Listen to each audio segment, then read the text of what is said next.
Mesdames et messieurs, je ne puis être des vôtres ce jour et croyez bien que je le regrette. Je tenais cependant à vous adresser ces quelques mots.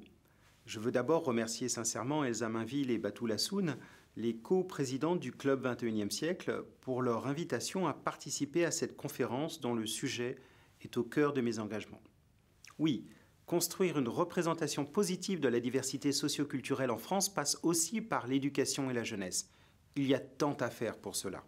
Car si l'école veut tenir la promesse républicaine d'égalité des chances et offrir à tous, sans distinction d'origine, les mêmes opportunités de réussite et d'épanouissement, alors elle doit de façon positive véhiculer une vision inclusive de la société, dans laquelle chacun et chacune peut se reconnaître et avoir envie demain de prendre toute sa part.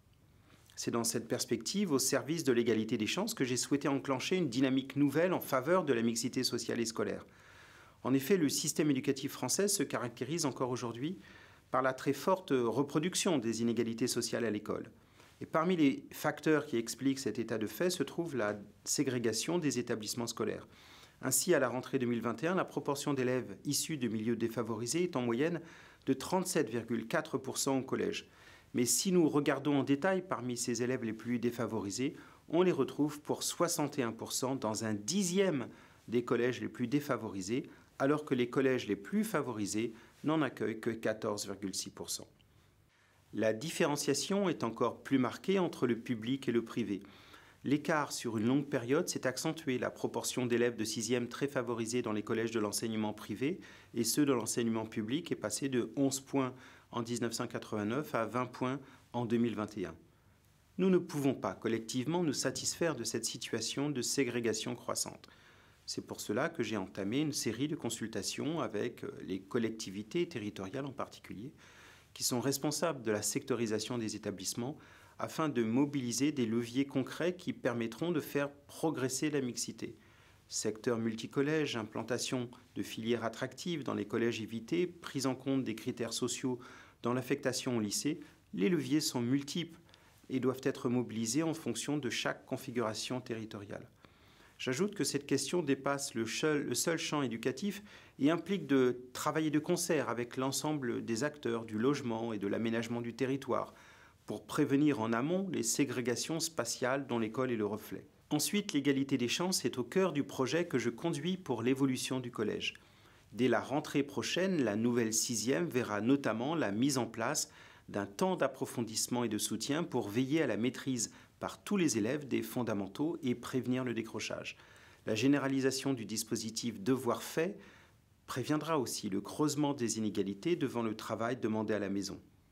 Enfin, je veux insister sur le rôle de l'école pour lutter de manière résolue contre le racisme, l'antisémitisme et de ne laisser passer aucune forme de discrimination, ce qui s'inscrit pleinement dans le plan interministériel de la Première ministre. Cela passe tout d'abord par la promotion exemplaire de la diversité, conformément au label diversité octroyé par l'AFNOR au ministère de l'Éducation nationale et de la jeunesse. Cela passe ensuite par la formation systématique des personnels à ces enjeux, prévus après 5 ans, 15 ans et 30 ans d'exercice. Cela passe enfin par l'organisation d'une visite mémorielle par an en lien avec la lutte contre le racisme et l'antisémitisme pour chaque collégien. Ainsi, cette visite, étroitement liée aux enseignements d'histoire, d'enseignement moral et civique en particulier, s'inscrira dans une démarche pédagogique de meilleure connaissance de l'histoire commune et de la diversité qui la construit. Elle encouragera une diversification des lieux de mémoire et d'histoire qui sont autant de points d'appui pour susciter la rencontre de la société avec elle-même. Vous l'aurez compris, l'école est à mes yeux au cœur des enjeux, de la construction d'une vision positive de la diversité socio-culturelle, parce qu'elle cristallise ces enjeux, mais aussi parce qu'elle permet d'agir pour l'avenir. Je souhaite que par l'ensemble des actions ambitieuses qui sont prises, elles puissent jouer au XXIe siècle un rôle plus que jamais émancipateur pour notre jeunesse. Je vous souhaite à toutes et à tous des travaux fructueux. Je vous dis à bientôt et je vous remercie.